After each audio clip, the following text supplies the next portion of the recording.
dunk.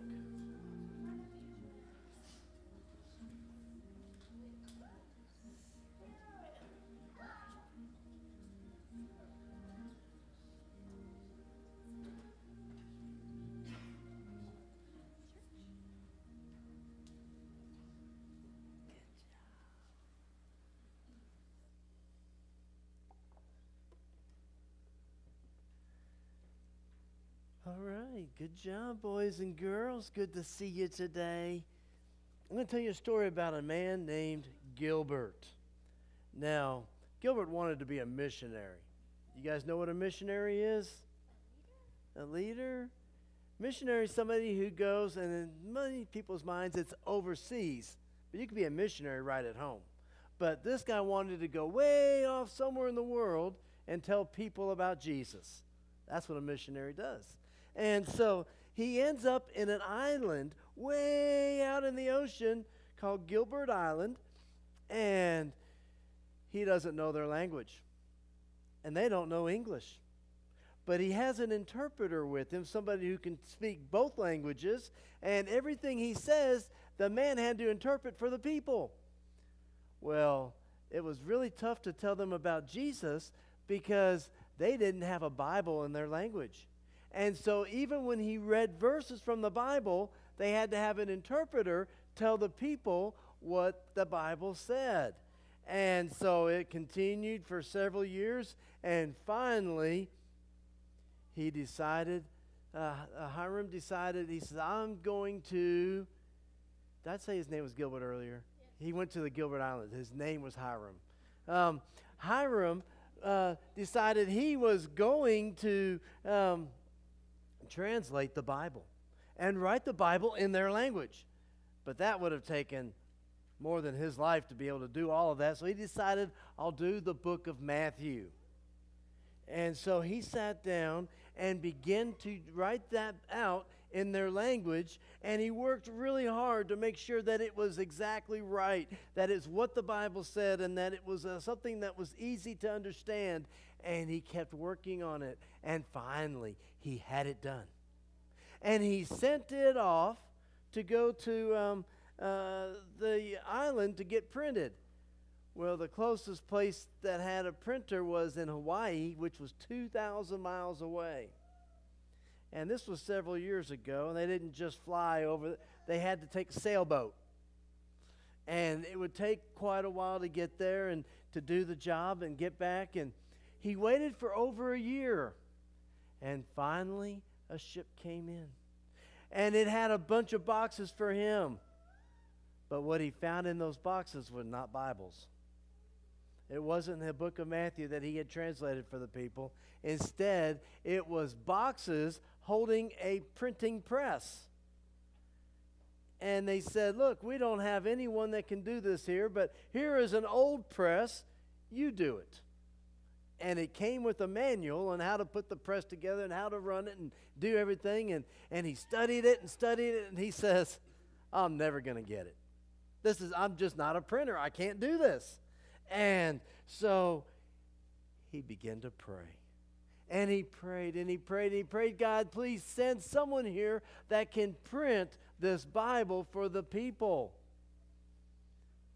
One day, he looks out, and he sees a little tiny boat out there in the water. And he knew that this was people in this boat that had survived a great big shipwreck. Because otherwise, how would that little boat get out there?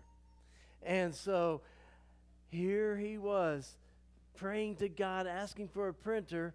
And do you think there was a printer on that little boat? No. There were 3 people on that boat that survived the big shipwreck. Everyone else drowned or had died.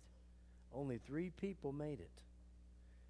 And of those 3 people, when they had brought them ashore and got them taken care of and were talking with them, they found out that one of them was a printer. And he knew that God had answered his prayer. And he was so excited. And he told the man about the book of Matthew that he needed printed. And he told him about the press that they had received. And the man was able to put that together and able to print. so that all the people could have a Bible in their language. And you know those people? There are thousands of Christians on the island today. They have the full Bible in their language now. And it was a big, Hiram was instrumental in making all of this happen. He was very grateful, very thankful when God had sent people to be able to help him share the gospel. Today in our story in the sermon, we're talking about a man who was very grateful as he had other people around him. They were able to help him through a tough time. So just remember, God is always there, and he will help you. Just share Jesus with somebody, and God will help bring somebody in to make it happen. All right, you can go back to your seats.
Good job, juniors in primary. Thank you for that special music. Always a lot of fun. Paul has said, in whatever state you're in, to rejoice, to be thankful. Several different places. He had written it in several different ways. And he talks about all the times that he's been stoned and how he's been beaten and how he's been imprisoned and how he's been shipwrecked and gone through all of these different things. And yet you continue reading in there about how Paul says, rejoice. Again, I say rejoice. And you begin to realize that no matter how difficult life could get, there was something to be excited, to rejoice about. Paul had learned whom his Redeemer was. He had received a vision of Jesus. He served Christ with all of his heart. And no matter the challenges that he faced, he found something to rejoice in, and that was his Savior, Jesus Christ. I invite you to turn with me in your Bibles to Acts, the 27th chapter. We read about some of these things, we hear about some of them, and often we forget what it was really like to go through some of these circumstances. It's easy to forget because often we go through our own challenges. Often we're faced with our own difficulties, and it's so easy to get upset or to say, God, why would you let this happen to us? And if you were a real God, you wouldn't let good things happen to bad people and bad things to good people. But then we're reminded, whatever state we're in, whatever circumstance we find ourselves, we can trust God through it.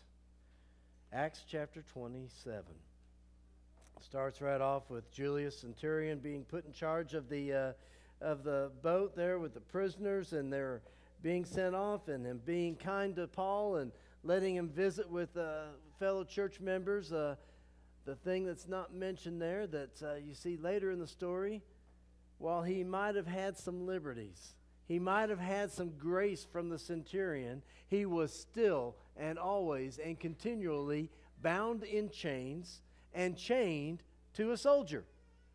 So his freedom, his liberty to go about wasn't a liberty like you and I would have to be able to come and go as we please. He was bound to a soldier.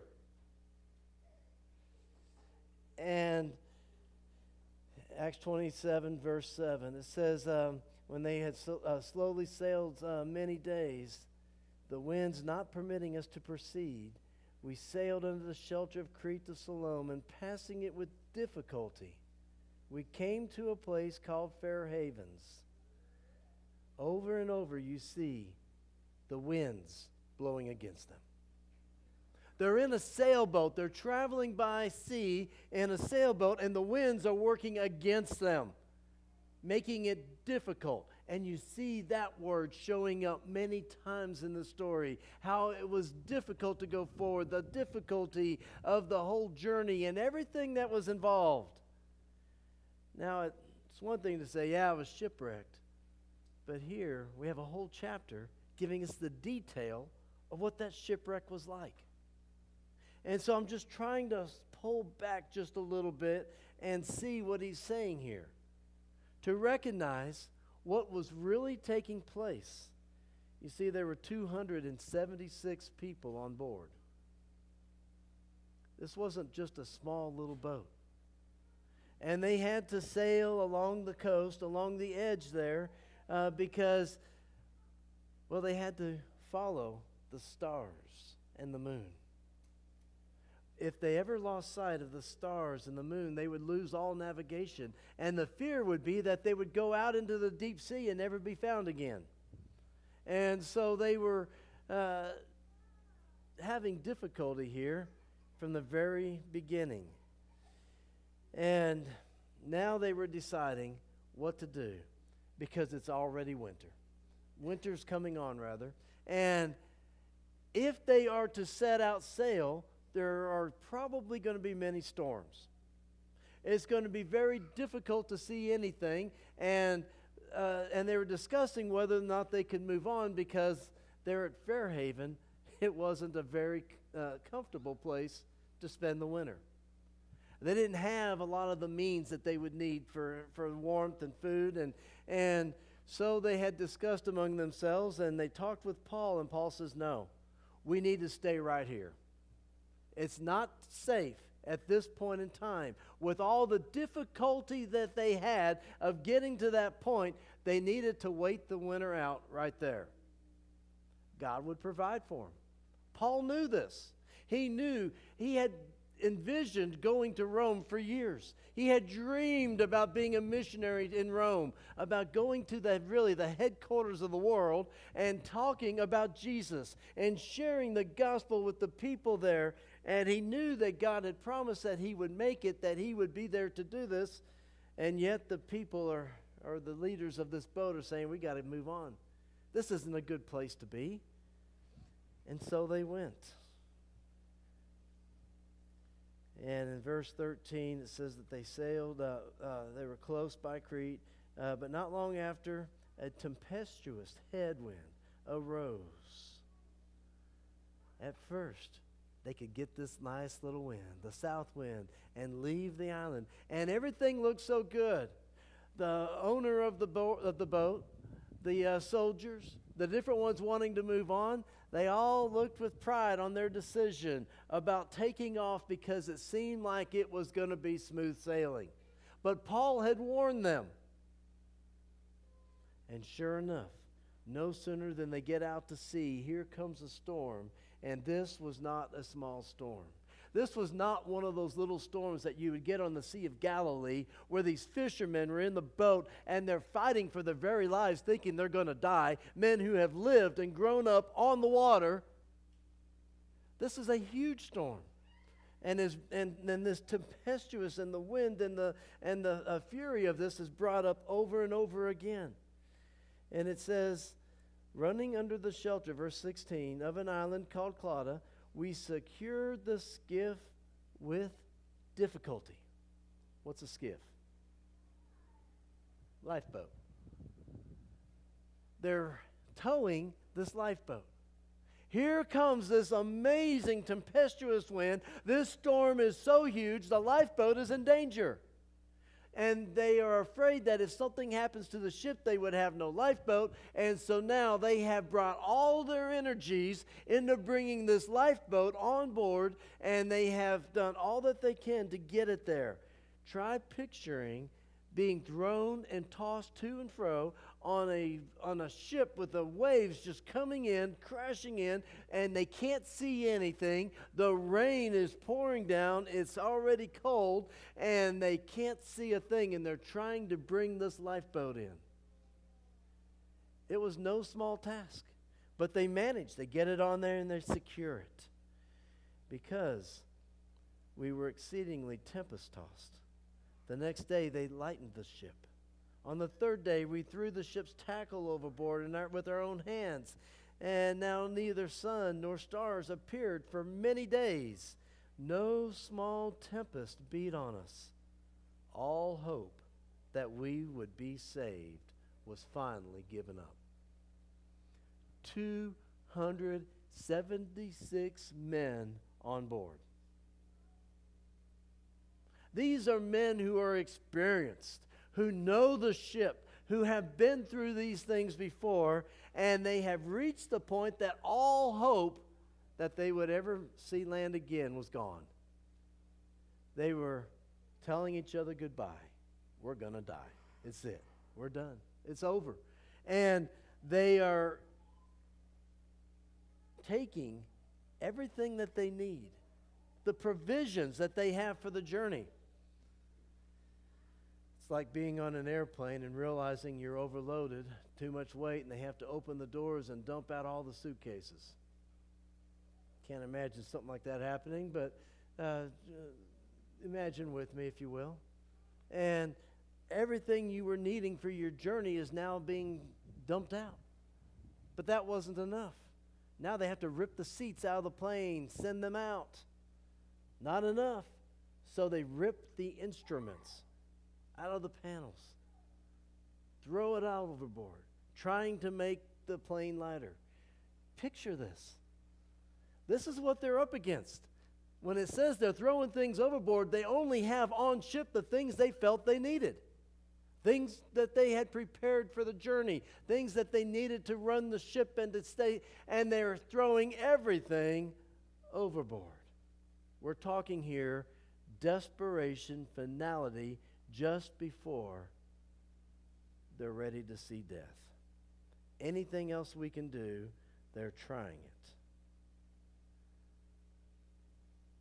But Paul, he knew that God had promised him he would get to see and stand before Caesar.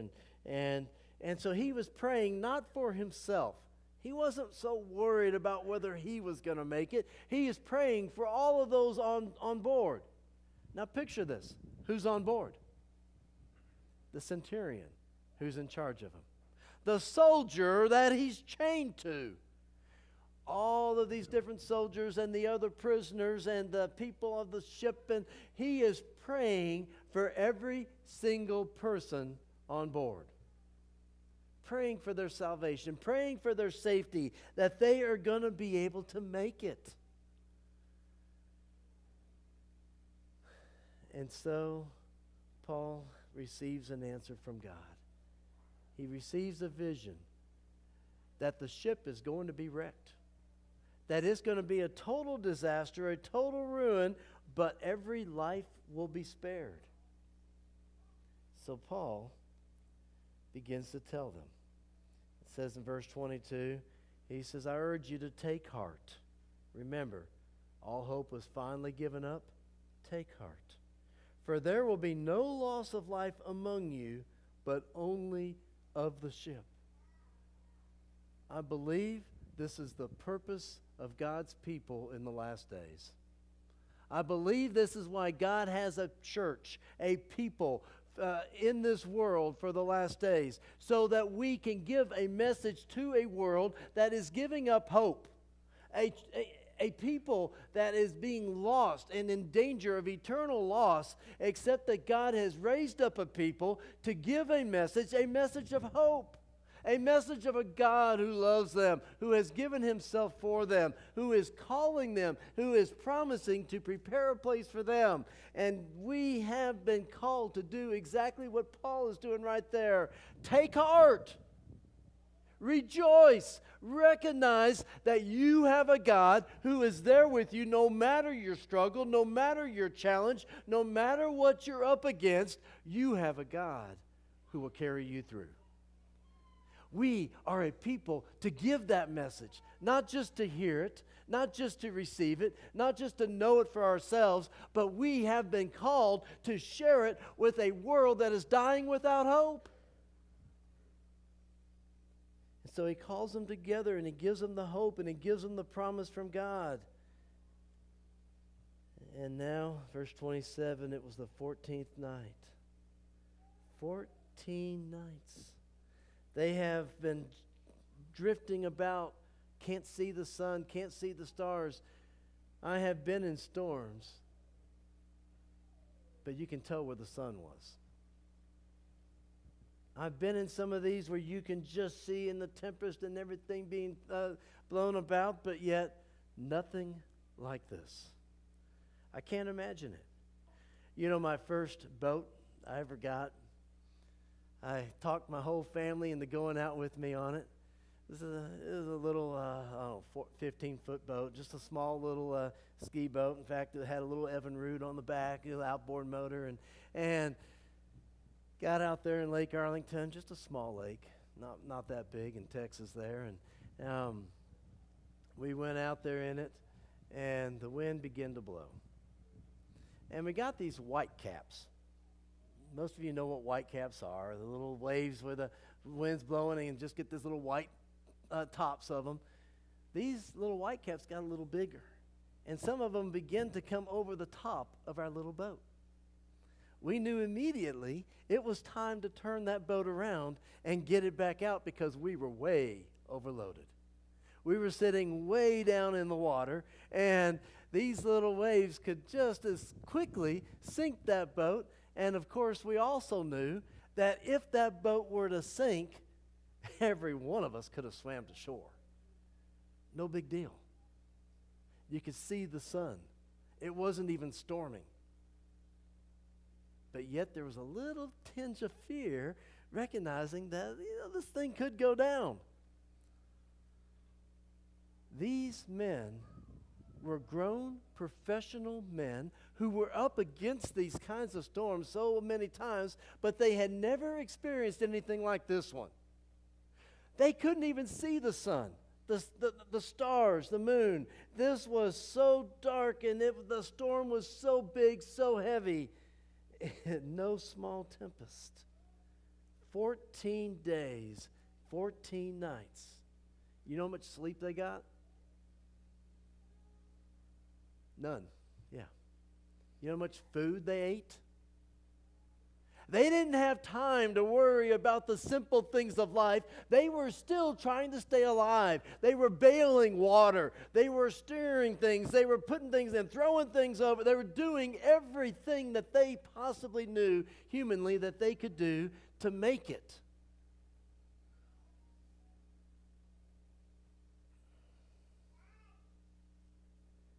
And finally, verse 33, Paul implored them to take food, saying, "Today is the 14th day. You have waited and continued without food and eaten nothing. Therefore, I urge you to take nourishment, for this is for your survival, since not a hair will fall from the head of any of you." And when he had said these things, he took bread, gave thanks to God in the presence of them all. When he had broken it, he began to eat. Every one of them has spent every moment just trying to make it to the next spot, just trying to make it through, not knowing if this was going to be their last moment. But suddenly, as Paul is thanking God in the presence of them all, with the promise that not a hair would fall from their heads, that they wouldn't be harmed in any way, they suddenly see him eating. And when they can see that he is content, that he is not frantically trying to figure out how he's going to survive, but he's praising God, he's giving thanks to God, and he's eating, they take heart, they're encouraged, and they begin to eat, giving them the strength that they need for this last great hour of their journey. Verse 39. When it was day, hang on, here we go. I was going to mention,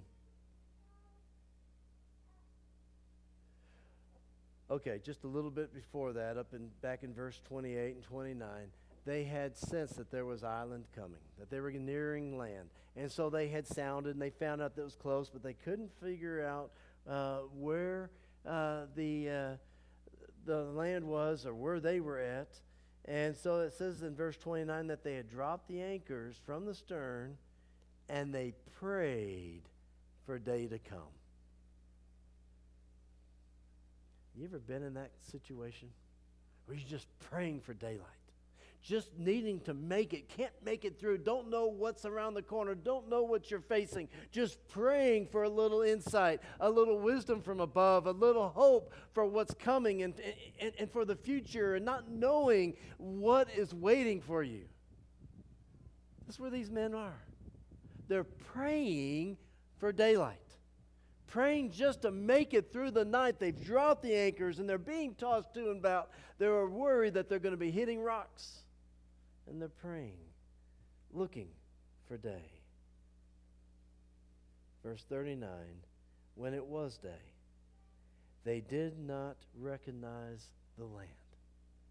Here they are just praying, give us daylight, help us make it through the night, don't let us die, help us that we can see daylight again. And daylight comes, and they don't know where they're at. They don't recognize this land. This is not something familiar. It turns out to be the island of Malta, and they didn't have any idea what this was. So they let go of the anchors. They went in there trying to get in there, worked the best that they could, didn't realize two rivers coming together in that spot. And soldiers had a good idea. They've run aground, and the stern was being broken up. The whole boat is now falling apart. And they said, let's just kill the prisoners.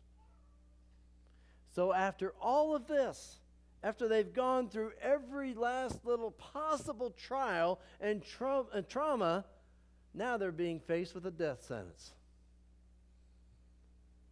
I hear people all the time worried about the time of trouble. They're worried about the death sentence that will be coming. They're worried about what they're going to have to go through. And here, Paul has just gone through all of that, even right here. And one thing I can tell you about this story as I'm reading it is that there is hope. And there's hope only for one reason. It is because Paul has a connection with heaven. There is hope for any storm you will face. And there's going to be hope for one reason. It is because of your connection with heaven. God will help you through this. He will carry you through. And the soldiers planned to kill the prisoners, were thwarted by the centurion who wanted to keep Paul alive because this was God's ordaining. I don't care what the devil plans. I don't care how hard he comes at God's people. If God says no, the devil can't do it. He doesn't have the power that so many want to give him, that so many want to attribute to him. We serve a mighty God, a powerful God, a God who speaks and worlds come into existence. A God who is able to do above and beyond all that we could ever ask or think. So they all then are commanded to take a piece of the ship. You know, this part I think is really interesting to me. In verse 43, commanded those that could swim should jump first overboard and get to land, and the others to grab boards and go on land that way. There are men on this ship that have been tossed about day and night, and they can't tell when day and when night is. They can't see the sun. They can't see the stars. They have water coming over the top. They've been tossed every which way. Many of them can't swim. This to me is just amazing. Obviously, they didn't all have enough life jackets on board. They didn't have OSHA to tell them the safety requirements of what they had to have to make it. They were grabbing pieces of ship to get to the island, and they had finally escaped, and they got there, and they found that every one of them were there as they did roll call. And the natives showed us unusual kindness. And it was because of the rain and the cold. Think about this. It's one thing to be tossed about in the darkness, but it's cold and it's raining. This is where the beginning of Pathfinder Camporees began. You're going to have a Pathfinder Camporee, let's get it cold and let's get it wet.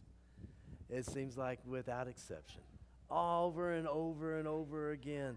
I have been up in Oshkosh in August, and I've been there when it is sweltering and it feels like it's over 100 degrees, don't know if it was. And I've been there when it is just downright cold in August. Here, they have been going through night and day with the rain and the winds beating upon them so strong, so hard, and now they've had to get out there in the water and swim or ride on a piece of wood or somehow to get to the island, and they're cold and they're wet and they're starving, even though they'd just eaten a little bit before the crash. They are in great need. And here these islanders are taking care of them, and they start a fire, and Paul's not one to sit back. He's going to join in and help. But I want you to picture it. Paul gets a bundle of sticks and carries it toward the fire. Who's going with him? The soldier who's chained to him. Yes. He's not going away from his side. I wonder when they were swimming if they were chained together. Doesn't say they had been separated at any point. Everywhere, everything he did. Of course, you know the story. He throws it in the fire. The snake comes out. The people are like, aha, that snake has gotten a hold of his hand. He's going to kill him. He's going to die. So he must be a murderer or something because he's made it through the storm, but yet he's now going to be killed by the snake. Justice. And they watch him. Nothing happens.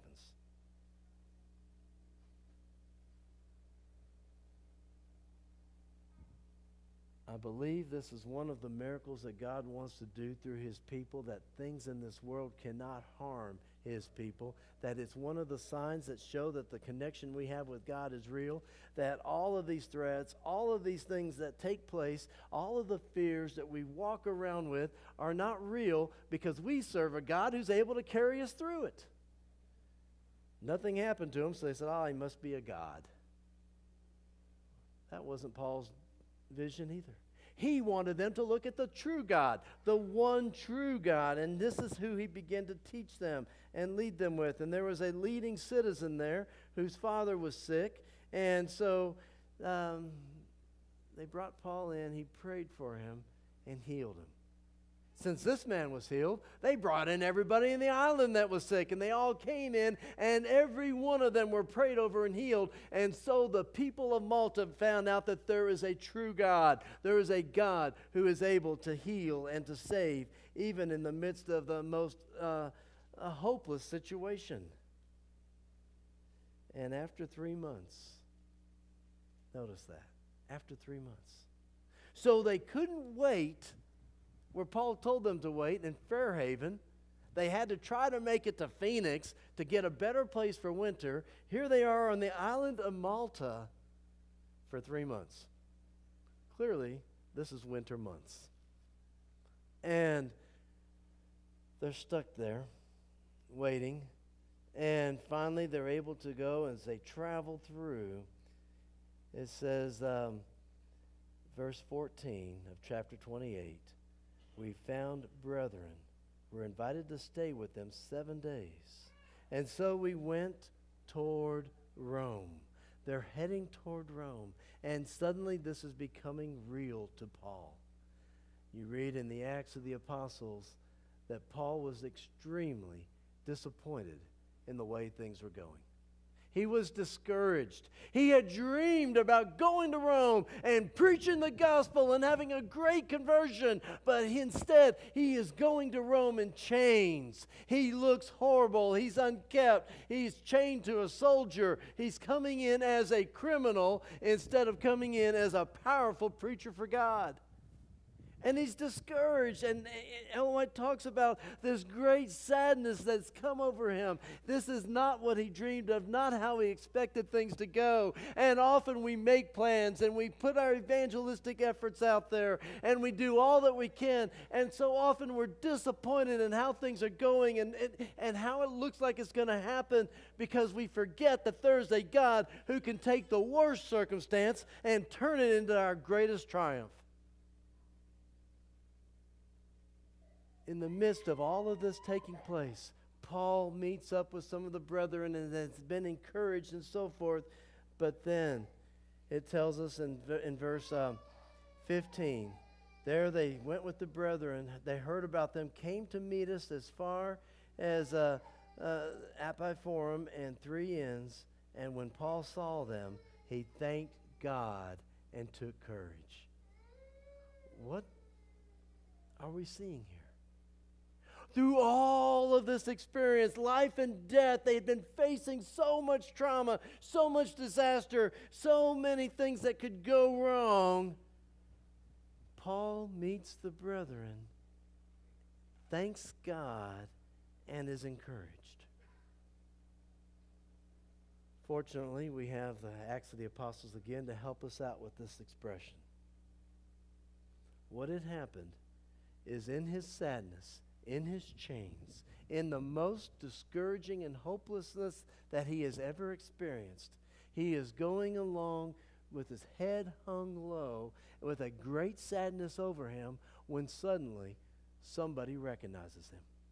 Somebody from Philippi, somebody from Galatia, somebody from all of these different churches that Paul has been to, that he has started up. There are people that have traveled, that have been from there, and they recognize this gray-haired old man, this prisoner among the other prisoners, and they let out a shout, an excitement to see Paul, and they throw themselves at his feet, and they wrap their arms around him, and they're so excited to see him. And when Paul recognizes that here are people who had been eternally lost, people who had never had a hope of salvation, whom he had preached to and had given their hearts to Jesus, and they have rejoiced in their salvation, have now come to him, he realizes again and is reminded again of the reality of the hope that we have, the eternal hope in Jesus, and how these people's lives have been changed. And Paul is ecstatic.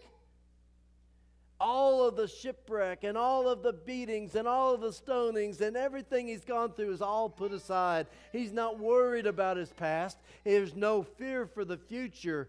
He is reminded that God is right there.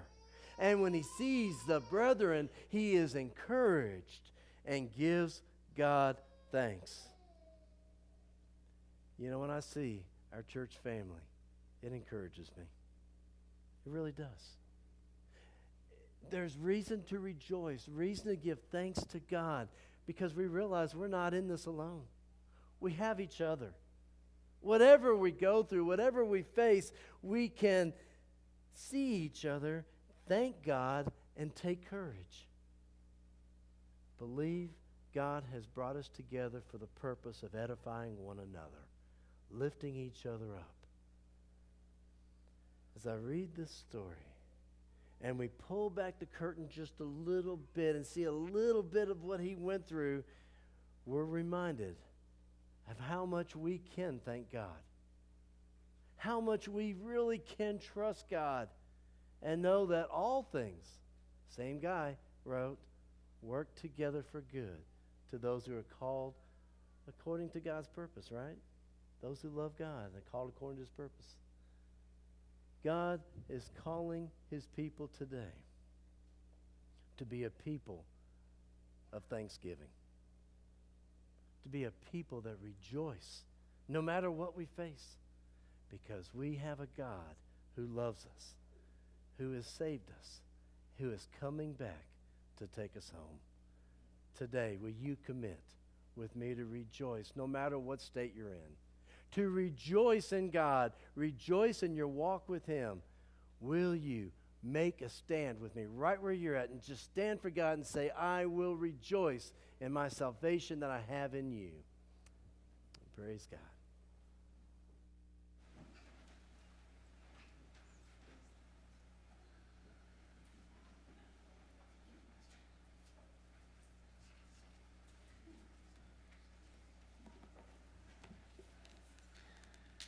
Our closing hymn is For the Beauty of the Earth.